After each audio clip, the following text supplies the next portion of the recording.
Hello, folks. Hello. Another writing session here today. Let's see.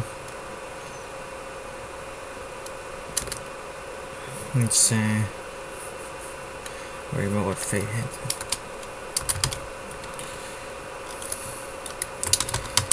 The German Air Force. Air Force has been mangled. Dania said Dami. So we shouldn't have any worries traveling there by air.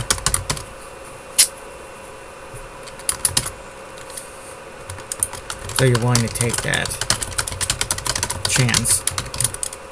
Dami asked. Dania asked back. Dania shrugged. I'm certain my fate is not to die on a plane with you, she noted. Wow. I would be able to teleport away. I'd be able to teleport away if the plane was going down. And Dami replied. Dania took that like an insult. You just leave your favorite cousin to crash and burn? Dania asked. Dami considered, thought before answering. I would try to save you, but I can't teleport people. But I don't think I can teleport others, Dami admitted. Just myself. Let's see.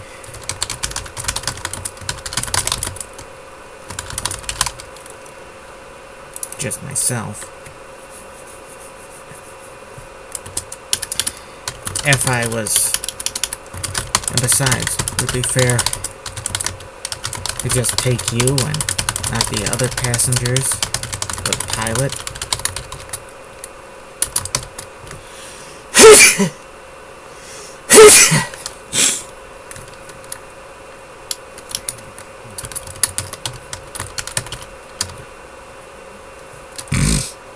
So I gave Dami, I know you're right. Look.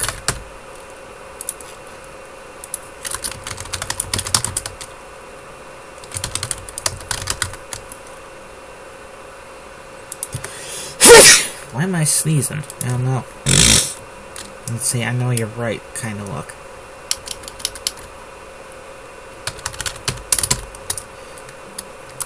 Maybe you could just protect us from getting shot down to begin with.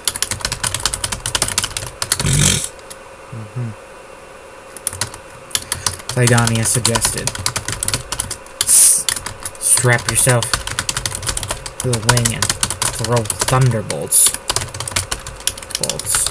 at the Bloodkin planes. Gotta keep track because I still call them Germans in the other story I'm working on, which isn't alt universe. It's a horror story, but I call them Germans in that one. Because, you know, best horror stories are the ones set in the real world, grounded in our reality. It's a horror story in an alternate universe. It's a little different. Strap yourself and leave for thunderbolts at the German planes. I don't know if I could do that.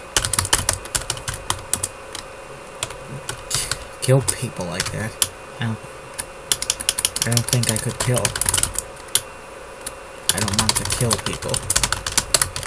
Dami replied. You couldn't even kill bad people? Dani asked. People trying to shoot down a civilian plane? Dami knew it would actually be a military type plane. I realized she had conversation before. I suppose we'll see. Let's see, I replied. Then asked, when does our plane leave? 3 hours from now. For Warsaw. Cydonia replied. Cydonia is a lovely name. Why don't people use it more often? Makes me think of that XCOM game that had the final set in Cydonia on the moon. No, not on the moon, on Mars, where you had to fly there to complete the game after building a special plane just for that purpose. But, yeah, anyway.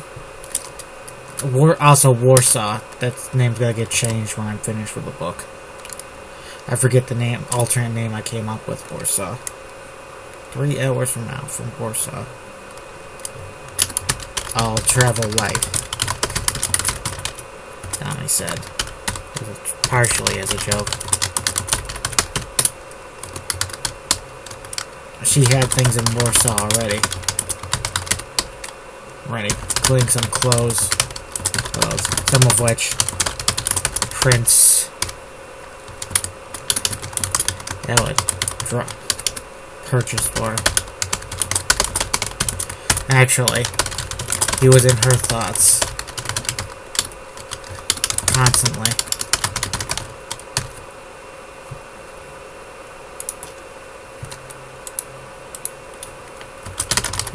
Check. David was a soldier who wanted to defend his country. He was worried about him. He was worried he was going to get himself killed trying to be a hero.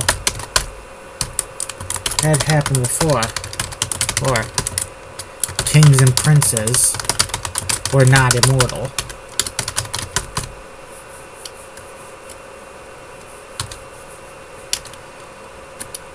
Got killed in plenty of the old wars.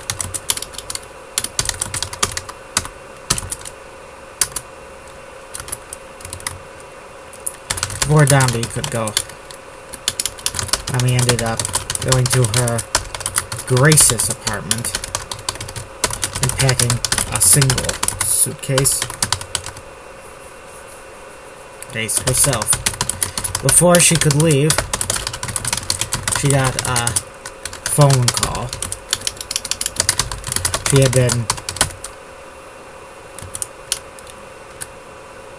She was relieved that it was the military HQ calling. They want her for another meeting before her trip. She had worried it would be about David. She had worried the call be about David. She was relieved when it was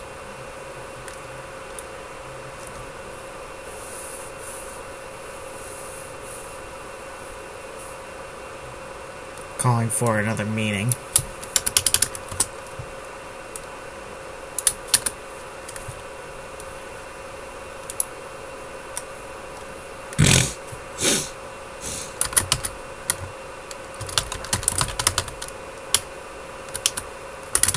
I'll be there shortly. Dominic replied. Ended up taking a car there. Suitcase in the trunk.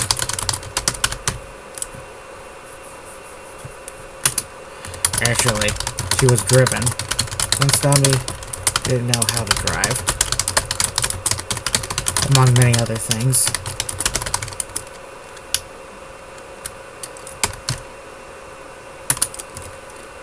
Did she know how to drive? I'll have to check later. Emmy arrived at the same meeting room from 6 days ago. From nearly a week. Should I say nearly a week ago, folks? She found the Prime Minister field marshal. She found a smaller group waiting. The Prime Minister, Field Marshal, Marshal Lyons,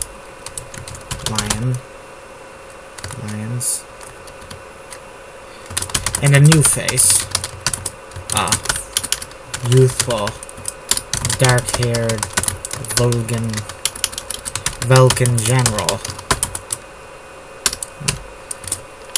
named Vulcan General.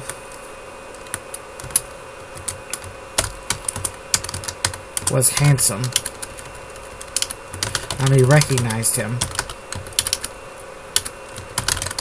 instantly as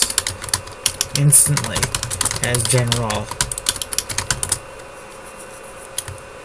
Groven Rogov. Groven, the right first name. He was known as the Revolutionary General. He had, with new tactics, he was the man behind a recent conquest of the Samdrak,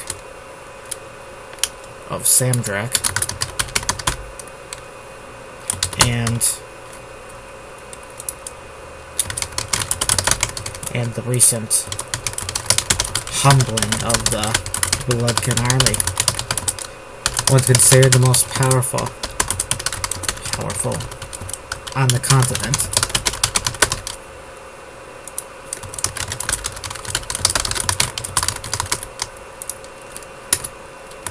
Rogov was younger and more handsome than Dami expected. Very tall and muscular as well.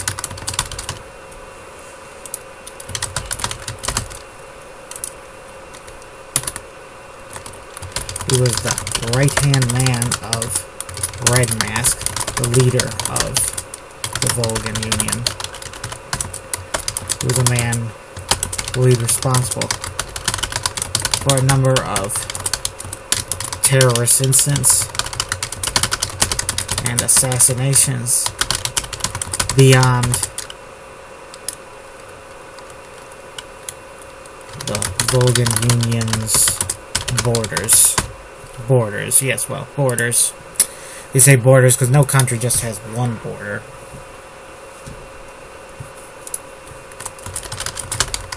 Let's see.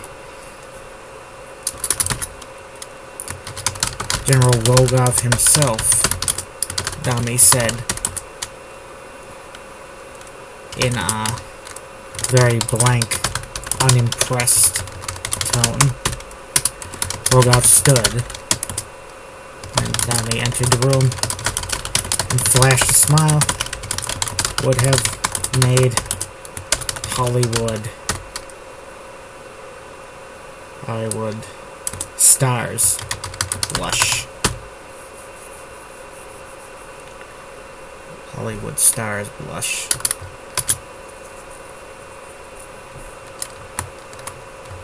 Lady Dominique, Rogov said respectfully in Celian.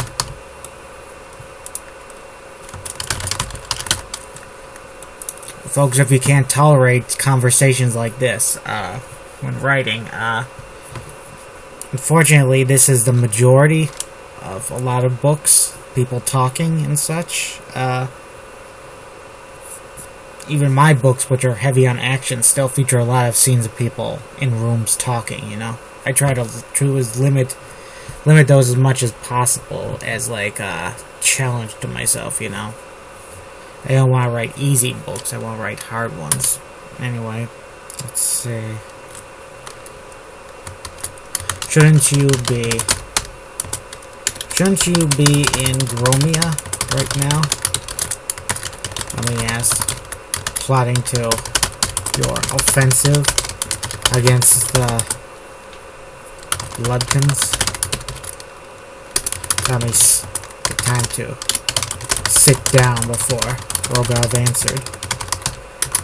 Well, that offensive is being planned with the cooperation of the Celian and Gromish high commands.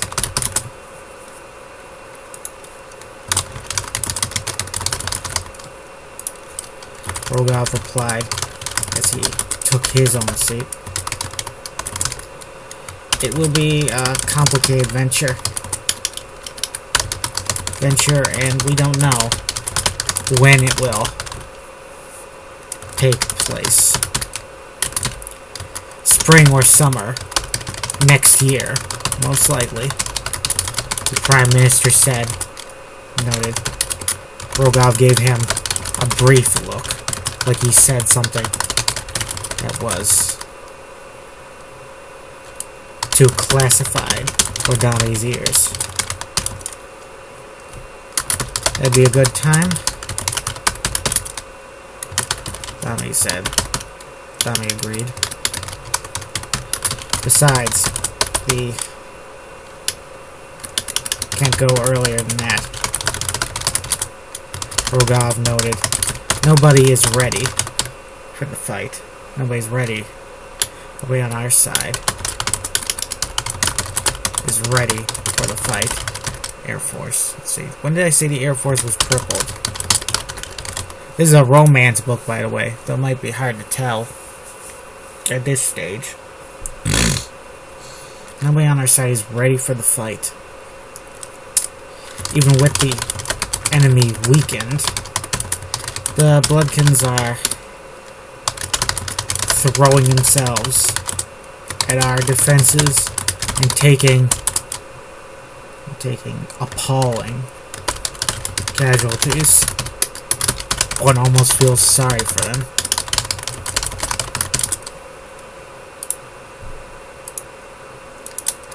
The Prime Minister jeered. I've seen photos from the battles, and I must agree.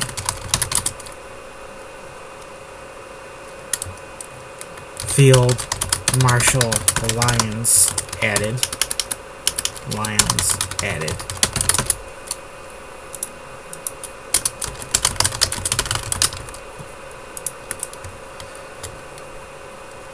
Stefan Gazer seems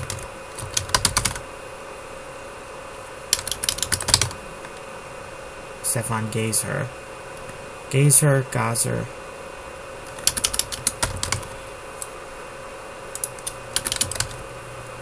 Which sounds better, folks? Gazer or Gazer? God, if I know. Stefan Gazer seems hungry for... seems hell-bent on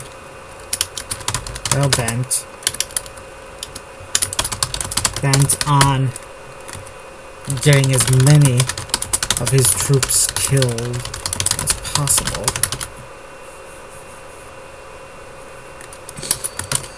Sounds like the war will end sooner than we all thought. A few days ago, Nami replied. Nami still felt sick hearing about all those soldiers being killed. They were probably enthusiastic to fight in this war, and they were being chopped to pieces. What was that old saying from the last war? Where lions were being led by donkeys.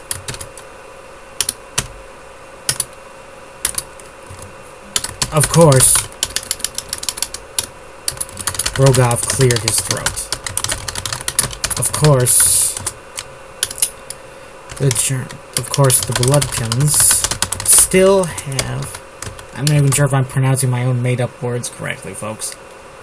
Bloodkins, I call them. It should be more like blood canes. Bloodkins. Blood canes.